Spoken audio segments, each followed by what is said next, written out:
Hi guys, जय माँ Baglamukhi. Welcome to the Baglamukhi tarot power. जुड़िए यूनिवर्स की पावर के साथ और जानिए उन रहस्यों को जो आप अपने बारे में जानना चाहते हैं। चलिए जान लेते हैं ब्रह्मांड की दिव्य शक्तियाँ आपको क्या सलाह देना चाहती हैं, क्या एडवाइस लाई हैं आपके लिए। देखते हैं ब्रह्मांड की शक्तियाँ आपको क्या एडवाइस देना चाहती हैं। इंट्यूशन आ रही है, कोई तो एडवाइस आपको चाहिए है, ज़रूरत है आपको सजेशन की, ज़रूरत है आपको गाइडेंस की, तभी ऐसी इंट्यूशन आ रही है। चलिए जान लेते हैं। जय माँ बगलामुखी, जय माता चामुंडे, जय माता बाराही, जय माँ नवदुर्गा, जय दशों महाविद्याओं की, जय देवों के देव महादेव की, जय पिता श्री संकट मोचन हनुमान जी महाराज की।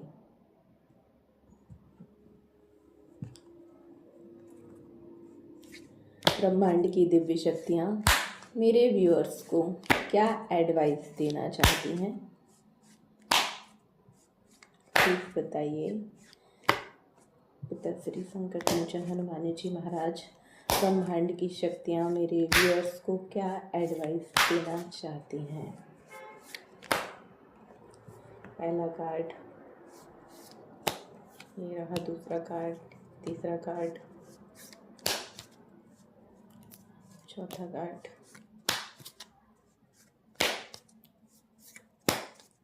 ये है पांचवा कार्ड। चलिए अब देख लेते हैं क्या निकला है। पहला कार्ड जो आया है आपके लिए 10 ऑफ पेंटिकल्स का है। बहुत ही पॉजिटिव कार्ड है। पहला कार्ड आपके लिए बहुत ज़्यादा पॉजिटिव कार्ड आया है। लाइफ में कुछ बहुत अच्छा हो सकता है, खुशियाँ आ सकती हैं, आपकी फैमिली में ढेर सारी हैप्पीनेस आ सकती है। लेकिन अब दूसरा कार्ड आपको ये बताएगा कि आपको एडवाइस क्या देना चाहते हैं। देखिए दूसरा कार्ड है व्हील ऑफ फॉर्चून का। किस्मत का पहिया घूमने वाला है। जो आपके साथ लोगों ने किया वो उनके साथ होने वाला है, जो आपने लोगों के साथ किया वो आपके साथ होने वाला है। साथ ही साथ अगर आप कुछ मैनिफेस्ट कर रहे थे, आपको नीड थी कि मुझे ये मिल जाए तो मैं ऐसा कर लूँ, वो हो जाए तो मैं वैसा कर लूँ, आप बहुत टाइम से बैठे हुए थे बट आपकी किस्मत बदलने का नाम नहीं ले रही थी, तो अभी किस्मत बदलने का समय आ चुका है।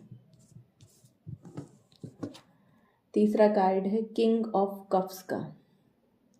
देखिए बहुत सोच समझ के निर्णय लेने का काम है। किंग ऑफ कप्स का कार्ड है बिकॉज भावनाओं से भरे हुए हैं आप। हैं तो आप किंग की एनर्जी में, है तो आप राजा ही, आप मन से राजा हैं। और हो सकता है धन से भी आप राजा हो, है ना। किंग ऑफ कप्स की एनर्जी है तो आपके अंदर जो क्वालिटी है वो तो किंग वाली है, लेकिन आप भावनाओं से भरे हुए हैं। राजा क्या है ना, जितना ज़्यादा इमोशनल होता है ना उतना ज़्यादा उसकी हार होती है। पृथ्वीराज चौहान इमोशनल थे, भावुक थे, इसलिए उन्होंने गौरी गजनवी को बार बार माफ़ किया। और कई बार क्या होता है जब हम इमोशनल होते हैं ना, हम बहुत भावनात्मक रूप से जुड़े हुए होते हैं ना लोगों से, तो लोग अक्सर हमारा फ़ायदा उठा जाते हैं। तो यूनिवर्स आपको एडवाइस देना चाहते हैं कि आपको इमोशनल नहीं होना है, आपको भावनात्मक जुड़ाव सबसे ख़त्म कर देना चाहिए। आप अपने बीते हुए कल को उठाकर देख लीजिए, आप भावनात्मक रूप से जितने ज़्यादा लोगों से जुड़े हुए होंगे उन्हीं लोगों ने आपको सबसे ज़्यादा कष्ट पहुंचाया होगा। उन्हीं लोगों की वजह से आपकी तरक्की नहीं हो पाई होगी, उन्हीं लोगों की वजह से आपकी छोटी छोटी खुशियां भी आपसे छिन गई होंगी। भावनात्मक जुड़ाव वो चीज़ है जो इंसान को तिल तिल करके मारता है।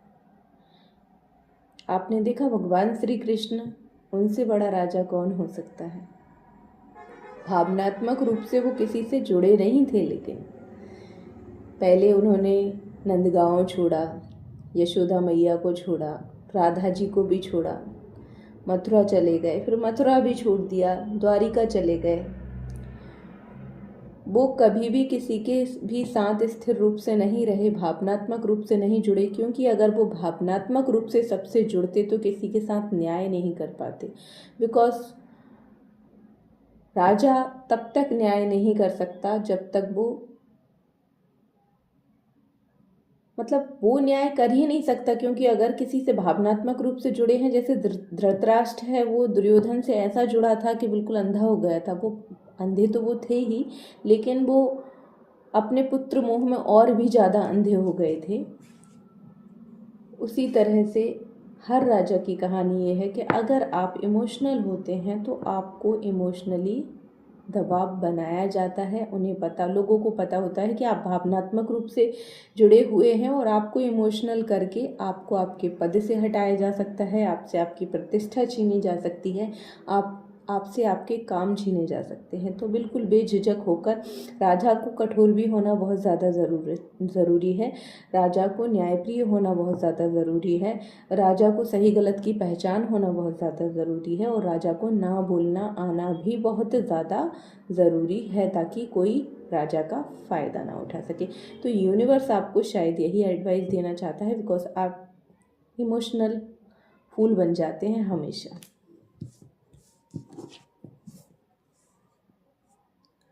अब ये देखिए, दूसरा कार्ड भी 4 ऑफ कप्स का आया है।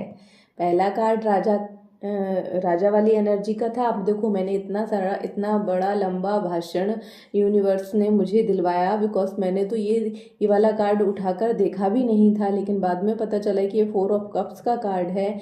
देखिए, आप राजा की एनर्जी में थे, राजा ही थे आप हमेशा से राजा थे, या फिर ये बोल दें कि आप पैदा ही राजा हुए थे, लेकिन आपको इमोशनल कर करके आपसे भावनात्मक जुड़ाव बनाकर, आपको भावनात्मक रूप से ठेस पहुंचाकर लोगों ने आपको ये एनर्जी में लाया है, 4 ऑफ कप्स की एनर्जी में, कि आप इतने उदास, निराश, हताश होकर बैठ गए हैं कि सिर्फ सोच रहे हैं, विचार कर रहे हैं, बट कदम आगे नहीं बढ़ा रहे हैं, क्योंकि इमोशनल अत्याचार कर करके लोगों ने आपसे बहुत कुछ छीन लिया है। अब आपका भरोसा भी टूटा है, अब आप बहुत निराश, हताश हैं। देखिए, 3 कप आपके सामने रखे हैं, चौथा कप आपको यूनिवर्स खुद अपने हाथों से उठा कर दे रहे हैं, फिर भी आप आगे बढ़ने का नाम नहीं ले रहे, क्योंकि आपको भावनात्मक रूप से इतना ज़्यादा तोड़ा गया है कि राजा की पोजीशन से आपको ऐसे शांत, उदास एक जगह बिठाल दिया गया। सोचिए किस हद तक तोड़ा गया आपको, कि अब आपको अपॉर्चुनिटीज होते हुए भी दिखाई नहीं दे रही हैं। ये होता है इमोशनल पर्सन के साथ। ये हर उस इंसान के साथ होता है जो भावनात्मक रूप से सबसे जुड़ता है, सबका भला सोचता है, सबके साथ अच्छा करता आता है, लोगों के लिए सेक्रीफाइस करता आता है। हो सकता है आपकी फैमिली में लोग होंगे, किसी ने कहा अरे तुम ऐसा नहीं करो, तुम करोगे तो मैं ये नहीं कर पाऊँगा, मेरे लिए ये बहुत ज़्यादा ज़रूरी है, हाँ ठीक है तुम कर लो, कोई बात नहीं। ऐसे आप अपनी अपॉर्चुनिटीज़ को छोड़कर दूसरों को देते हुए आए हैं। वैसे एक बात बोलूं, राजा ही दे सकता है, भिखारी कभी किसी को कुछ नहीं दे सकता। राजा ही अपनी अपॉर्चुनिटीज़, अपना वक्त, अपनी पोजीशन, अपनी प्रतिष्ठा, अपना प्यार सब पर लुटा सकता है, भिखारियों की बस की बात नहीं है। ये देखिए, 4 ऑफ बैंड्स की एनर्जी है। यूनिवर्स आपको एडवाइस देते हैं कि आप शांत जो बैठे हैं ना, आपको कदम उठाने की ज़रूरत है। आपके आगे 3 अपॉर्चुनिटीज़ ऑलरेडी रखी हुई हैं, चौथी अपॉर्चुनिटी जो है वो यूनिवर्स खुद आपको प्रदान कर रहे हैं कि ये सर्वश्रेष्ठ है, इसको ले लो, तो इसे ले लो। 4 ऑफ बैंड्स की एनर्जी है, सेलिब्रेशन की एनर्जी है। आपको नज़र बहुत ज़्यादा लगती है, इसलिए कभी किसी को कुछ बताइएगा मत, फिर चाहे कोई कितना भी खास क्यों ना हो।